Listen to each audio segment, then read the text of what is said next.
I'm here today out of respect for Steve Fobister, a distinguished elder of the Grassy Nations First Nation, and I'm here out of concern for his health. I was very happy for the opportunity to have dinner with Steve on Sunday. I heard at length his concerns about mercury contamination and public health at Grassy Narrows First Nations. His story is a moving one. It is a compelling one. In many ways, it is an overwhelming one. Steve and I had a very good and a very, very frank discussion. Steve asked me to tell him again today, publicly, what I told him in person over dinner when I heard his story on Sunday evening. I want to begin by acknowledging the profound suffering of the people of Grassy Narrows First Nation, including and in particular Steve Fobister and other members of his family, and indeed everyone else who has suffered as a result of mercury contamination. I showed Steve the letter that my fellow ministers, Bill Morrow and Michael Gravel, and I sent last week to Chief Roger Fobister, expressing our strong desire to work together with the Chief and Council and the community on this issue. I told him about my upcoming visit to Grassy Narrows, planned for August 6th, next week.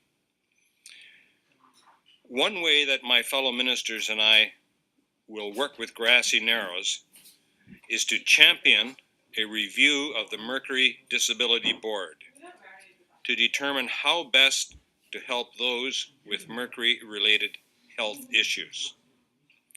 I will personally, as Minister of Aboriginal Affairs, work to get the approval of the Wabsimoong First Nation and the federal government to conduct such a review. There are other parties to the Mercury Disability Board, and they will need to agree to any reforms. I also made a very specific commitment to Steve Fobister that this review will look at the level of the current benefits provided by the Mercury Disability Board. I'm here out of respect for Steve Fobister and concern for his health.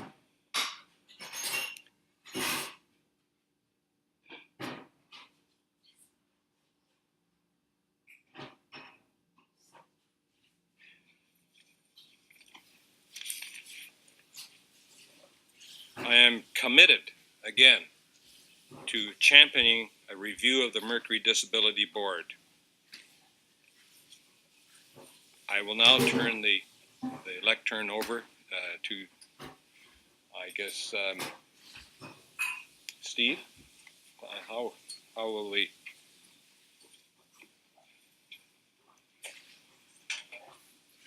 Maybe I.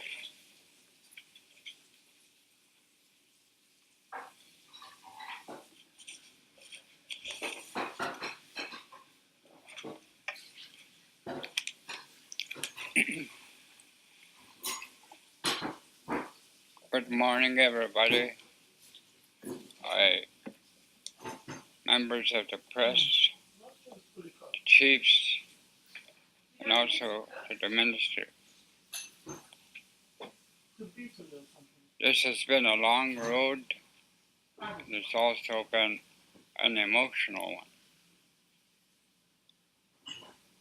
Strange destiny that has brought us all here together, and in a hope that we can solve together many things as governments, as people, as the people of this land, in order to make a better place for everyone.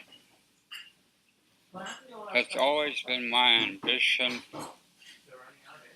and as for me, that I had to resort to a hunger strike.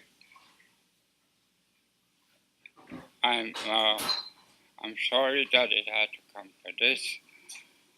However, here we are.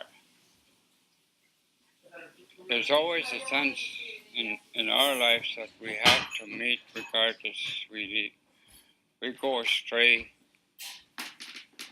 in the crossroads of our good times, bad times, whatever. But it always brings us to the same problems, the same issues. We're all affected. And I feel compelled to say that the minister's statement has brought some measure of comfort, but we still have work to do. I will stand by his proposal. I will to see to it, to all the people that I represent, and those who are sick, those who are ill out there, that in the hopes that I will come to the day to see that this mission has been completed. How is it? It's good. It's very filling. It's very hearty. It's very what? I also want to note, to the younger people, that they have asked me through emails and the support that they have sent to me throughout this times of transgress. I passed it before, and this is the first time I've actually took a hunger strike. Remember, those are two different things. One is to cleanse yourself, and one is to appeal yourself, to appeal to much higher, people with higher learning in life. And I have come to this. I don't consider myself as any man above the average of all. I speak from the grassroots, and I'm just a pitiful man. My time may be short, but as they all say, you do best what you can. Life is short. But again, I want to say that from what I do today and the days to come, I will always cherish this time, but the struggle goes on. Oh, yeah. There is a lot of suffering out there. And it appears to me that sometimes I think we look to other people, to other lands. Why would you do that, Blau? That we sometimes forget our own suffering. But I work there and I said I would do it. That's why I have the receipt. And sometimes we have to do our own house cleaning first before we look to other places. It's $6 to really truly help our people so they can help others. It doesn't have to be the government all the time. As a First Nation in this land, when we first met the first newcomers, we filled them with warm welcome, we nursed them, we fed them, and we treated them. And that legacy has to live on, and we have to bring that past back, that relationship and that reconciliation. And today is a new beginning. Great, thank you. I'll say, hey.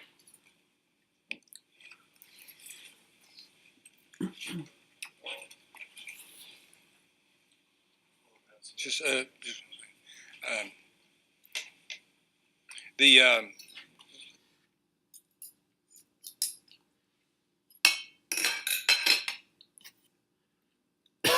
the second part of the commitment, formal commitment, is as follows.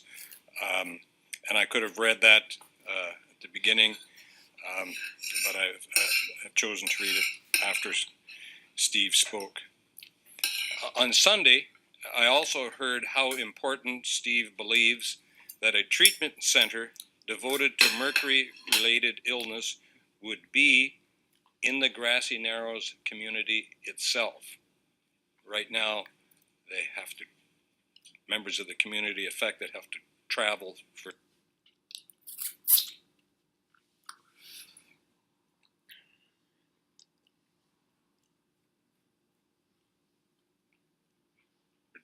treatment. That's a hardship. That's very onerous. There's enough suffering there already. I agreed that the government would explore options for more on-site treatment centers for Grassy Narrows First Nation residents who are suffering mercury poisoning. And again, I'm deeply committed about Stephen's health, and I hope that he finds reassurance in the Government of Ontario's commitment to work with him, his community, and the leadership of his community on this issue. Thank you. Now over to. So we'll open up to just brief questions. Minister, you said you would make the case. Sorry, you said you would make the case to the federal government to allow for this review and to provide this treatment center, but healthcare on First Nations communities is a responsibility of the federal government. So what can the province do immediately to change the way things are right now? Is there anything you can do really? The province has a lot of moral suasion. This is an issue that you've heard Steve speak to, you've heard me speak to, and I think Ontarians, First Nation members, and indeed all Canadians, whether they're at the provincial level or the federal level, feel in their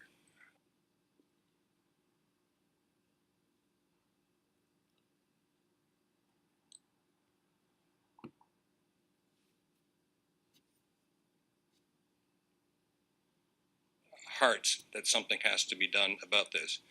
And accordingly, when I'm back in my office after this press conference later this afternoon, I will be on the phone to whoever I have to be on the phone to in Ottawa to start moving on this issue. And I will be working with this with my political staff at the political level, and I know my deputy minister will be working on this issue on the public service side with his counterparts in Ottawa. The federal government is a member of the Mercury Disability Board. The Ontario government is. There's some physicians on it. There are members of the Grassy Narrows communities and others. So the federal government has its role to play too. Just on the organization level.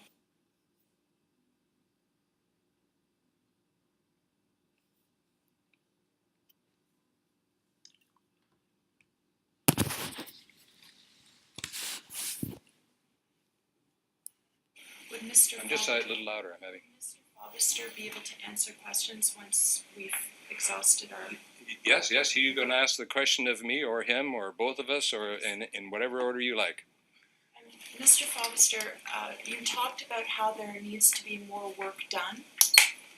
What specifically would you like to see?